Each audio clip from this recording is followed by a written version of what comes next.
अल्लाह के नाम से जो बड़ा ही मेहरबान और रहम करने वाला है। जिन लोगों ने इनकार किया और अल्लाह के रास्ते से रोका, अल्लाह ने उनके कर्मों को अकारथ कर दिया। और जो लोग ईमान लाए और जिन्होंने अच्छे कर्म किए और उस चीज को मान लिया जो मुहम्मद पर अवतरित हुई है, और है वो सर्वथा सत्य उनके रब की ओर से, अल्लाह ने उनकी बुराइयां उनसे दूर कर दी और उनका हाल ठीक कर दिया। ये इसलिए कि इनकार करने वालों ने असत्य का अनुसरण किया और ईमान लाने वालों ने उस सत्य का अनुसरण किया जो उनके रब की ओर से आया है। इस तरह अल्लाह लोगों को उनकी ठीक ठीक हैसियत बताए देता है। अतः जब इन काफिरों यानी इनकार करने वालों से तुम्हारी मुठभेड़ हो तो पहला काम गर्दनें मारना है, यहां तक कि जब तुम उनको अच्छी तरह कुचल दो तब कैदियों को मजबूत बांधो। इसके बाद तुम्हें अधिकार है एहसान करो या अर्थदंड यानी फिदिया का मामला कर लो, यहां तक कि लड़ाई अपने हथियार डाल दे। ये है तुम्हारे करने का काम। अल्लाह चाहता तो खुद ही उनसे निपट लेता, मगर ये तरीका उसने इसलिए अपनाया है ताकि तुम लोगों को एक दूसरे के द्वारा आजमाए। और जो लोग अल्लाह के मार्ग में मारे जाएंगे, अल्लाह उनके कर्मों को हरगिज अकारथ न करेगा। वो उनको मार्ग दिखाएगा, उनका हाल ठीक कर देगा और उनको उस जन्नत में दाखिल करेगा जिससे वो उनको परिचित करा चुका है। ऐ लोगो जो ईमान लाए हो, अगर तुम अल्लाह की सहायता करोगे तो वो तुम्हारी सहायता करेगा और तुम्हारे कदम मजबूत जमा देगा। रहे वे लोग जिन्होंने इनकार किया है तो उनके लिए तबाही है और अल्लाह ने उनके कर्मों को भटका दिया है, क्योंकि उन्होंने उस चीज को नापसंद किया जिसे अल्लाह ने उतारा है। अतः अल्लाह ने उनके कर्म अकारथ कर दिए। क्या वे जमीन में चले फिरे न थे कि उन लोगों का अंजाम देखते जो उनसे पहले गुजर चुके हैं? अल्लाह ने उनका सब कुछ उन पर उलट दिया और ऐसे ही परिणाम इन इनकार करने वालों के लिए नियत हैं। ये इसलिए कि ईमान लाने वालों का संरक्षक और सहायक अल्लाह है और इनकार करने वालों का संरक्षक और सहायक कोई नहीं। ईमान लाने वालों और अच्छे कर्म करने वालों को अल्लाह उन जन्नतों में प्रवेश करेगा जिनके नीचे नहरें बहती हैं, और इनकार करने वाले बस दुनिया की कुछ दिनों की जिंदगी के मजे लूट रहे हैं, जानवरों की तरह खा पी रहे हैं और उनका अंतिम ठिकाना जहन्नम है। ऐ नबी, कितनी ही बस्तियां ऐसी गुजर चुकी हैं जो तुम्हारी उस बस्ती से बहुत ज्यादा बलशाली थीं जिसने तुम्हें निकाल दिया है। उन्हें हमने इस तरह तबाह कर दिया कि कोई उनका बचाने वाला न था। भला कहीं ऐसा हो सकता है कि जो अपने रब की ओर से एक स्पष्ट और प्रत्यक्ष मार्ग पर हो, वो उन लोगों की तरह हो जाए जिनके लिए उनका बुरा कर्म सुहाना बना दिया गया है और वे अपनी इच्छाओं के अनुगामी बन गए हैं। परहेजगार लोगों के लिए जिस जन्नत का वादा किया गया है उसकी शान तो ये है कि उसमें नहरें बह रही होंगी निथरे हुए पानी की। नहरें बह रही होंगी ऐसे दूध की जिसके मजे में तनिक फर्क ना आया होगा। नहरें बह रही होंगी ऐसी शराब की जो पीने वालों के लिए स्वादिष्ट होंगी। नहरें बह रही होंगी साफ सुथरे शहद की। उसमें उनके लिए हर तरह के फल होंगे और उनके रब की ओर से बख्शिश।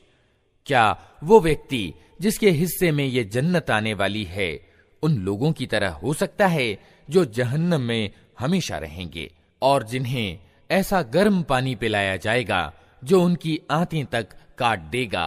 उनमें से कुछ लोग ऐसे हैं जो कान लगाकर तुम्हारी बात सुनते हैं और फिर जब तुम्हारे पास से निकलते हैं तो उन लोगों से जिन्हें ज्ञान की नेमत प्रदान की गई है पूछते हैं कि अभी अभी इन्होंने क्या कहा था। ये वे लोग हैं जिनके दिलों पर अल्लाह ने ठप्पा लगा दिया है और ये अपनी इच्छाओं के पीछे चल रहे हैं। रहे वे लोग जिन्होंने मार्ग पाया है, अल्लाह उनका और ज्यादा पथ प्रदर्शन करता है और उन्हें उनके हिस्से की परहेजगारी देता है। अब क्या ये लोग बस क़यामत ही के इंतजार में हैं कि वो अचानक इन पर आ जाए। उसके लक्षण तो आ चुके हैं, जब वो खुद आ जाएगी तो उनके लिए नसीहत कबूल करने का कौन सा अवसर बाकी रह जाएगा।